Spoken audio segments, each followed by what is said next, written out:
मुझे पता है मैं जो कुछ वीडियो में बोलने वाला हूं कुछ लोग हैं जिन्हें चुभेगा, लेकिन आपसे वादा करता हूं कि हर एक सनातनी वीडियो के अंत में एक अलग ही अनुभव करके बाहर निकलेगा। क्या कोई भगवान पैदा हो सकता है? अगर नहीं तो फिर राम भगवान कैसे, और अगर हाँ तो फिर हमें क्यों पैदा करा? हमारे जीवन का अर्थ क्या है? या हम हिंदू सच में इतने अनपढ़ गवार है कि ऐसे ही कोई लिखी हुई किताब को ग्रंथ मानकर किसी को भी भगवान बना लिया? सबसे पुराना सनातन धर्म, सबसे पुरानी सभ्यता, क्या ड्रामा है ये? जब आप बोलते हो कि हिंदू एकमात्र जीवित सभ्यता है, क्या मतलब है इसका? कौन है हिंदू? क्या अस्तित्व है? करोड़ों भगवान, हर दिन त्योहार, कोने कोने पे मंदिर, मुंह पे जय श्री राम, बस हो गया? जो भी ये सब बोलकर अपने आप को बहुत बड़ा लिब्रांडो समझता, बात बात पर सनातन का मजाक बनाता, एंटी हिंदू, एंटी सनातन और जय श्री राम को गाली बोलता, 110 करोड़ में से एक चींटी भर के समान ये सनातनी अगली 3 मिनट में आपके सारे धागे खोलने वाला है। अगर इतिहास में जाकर इंसानी जीवन, समाज या सभ्यता की खोज करें तो सनातन धर्म या सभ्यता सबसे पुरातन में से मिलेगा। सदियों पहले और आज भी कोई भी हिंदू अपने जीवन, समाज और सभ्यता की परिकल्पना 3 नगरों के बिना नहीं कर सकता। काशी, अयोध्या, मथुरा, आत्मज्ञान की नगरी शिव की काशी, नैतिकता और पराक्रम की भूमि राम की अयोध्या और रस और आनंद से प्रचुर श्री कृष्ण की मथुरा। हम जहाँ कहीं भी गए हमने ये तीनों नगर जरूर बसाए। दक्षिण में कांचीपुरम काशी का ही रूप है, मदुरा का ही स्वरूप है। दक्षिण पूर्व एशिया, थाईलैंड की राजधानी आज भी अयोध्या ही है। पहाड़ों पर आज भी एक काशी, एक अयोध्या है। हमारे पूर्वजों ने बहुत अनुभव और तपस्या के बाद इन तीनों नगरों को हमारी सभ्यता का मूलभूत आधार बनाया है। ये काशी हमें याद दिलाने के लिए है कि हमें अपनी सभ्यता में ज्ञान की साधना करनी है। ये अयोध्या हमें याद दिलाने के लिए है कि हमें अपनी सभ्यता में शौर्य की साधना करनी है। ये मथुरा हमें याद दिलाने के लिए है कि हमें अपने जीवन में संपन्नता की साधना करनी है। हम कभी नहीं भूले, लेकिन 800 साल तक जो कुछ हमारे साथ हुआ उसने हमारे ये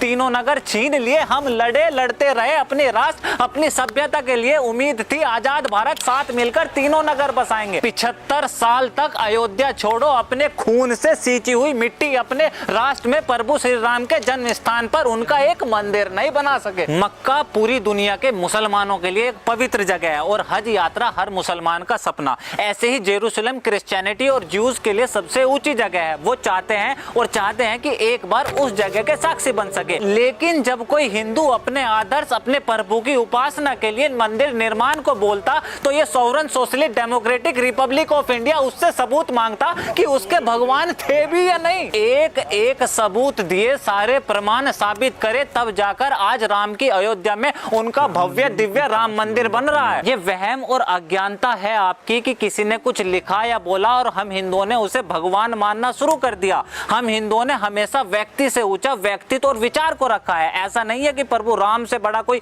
ज्ञानी या पराक्रमी नहीं था, उनसे बड़ा तो रावण था। लेकिन व्यक्तित्व और त्याग, राजाओं का राजा अपना सारा राजपाट छोड़ जंगलों में चला गया, आदिवासियों को अपना परिवार बना लिया। धर्म को सबसे ऊंचा रखना, सामाजिक व्यवस्था के लिए पत्नी का त्याग और उसी पत्नी के प्रेम में कोई दूसरी शादी ना करना। हर हिंदुओं के लिए ये राजा है, ये भगवान, ये हमारे प्रभु, यही त्याग की परिभाषा, ये ही जय श्री राम और यही अयोध्या है जिसके ये सेकुलर इंडिया हमारी छाती पे चढ़ के सबूत मांग रहा था। भूले नहीं है हम, ना तो 800 साल की वो बर्बरता और ना ही आजाद इंडिया का सेकुलर राष्ट्र के नाम पर इस देश के हिंदुओं के साथ ये बर्ताव। हमारी ये लड़ाई किसी विशेष वर्ग समुदाय से न थी न है। हमारा ये सारा संघर्ष, ये बलिदान अपनी खोई हुई सभ्यता के पुनर्वास को लेकर है। आज अयोध्या का पुनर्वास प्रतीक है, प्रमाण है उस शौर्य की साधना, संघर्ष और करोड़ों लोगों की आस्था का। यह जीत है, जवाब है हर उस विभाजनकारी लिब्रांडो को जो हिंदुओं को सांप्रदायिक, भगवे को आतंकवाद और जय श्री राम में इंटॉलरेंस देखता हो। सामान्य घटना नहीं है ये। आजाद भारत में अपनी जमीन पर 75 साल बाद इस देश का बहुसंख्यक हिंदू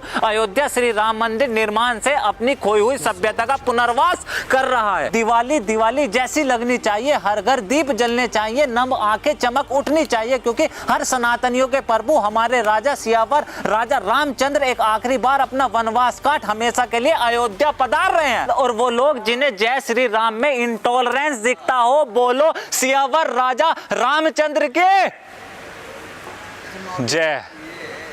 आप सभी का साथ और मेरे अंदर आपका यह विश्वास मेरी सबसे बड़ी ताकत है। सनातन जागृति की इस मुहिम को और इस कार्य को ऐसे ही जारी रख सकूं तो प्लीज द टॉक शो को फाइनेंशियल सपोर्ट करें, और अगर आर्थिक मदद नहीं कर सकते तो इस वीडियो को ज्यादा से ज्यादा सनातन हृदय तक पहुंचाने में सहयोग करें, और मेरा यह काम जरा भी पसंद आए तो प्लीज द टॉक शो को सब्सक्राइब करें। This is Alok Kumar from talk. See you in next video. जय हिंद।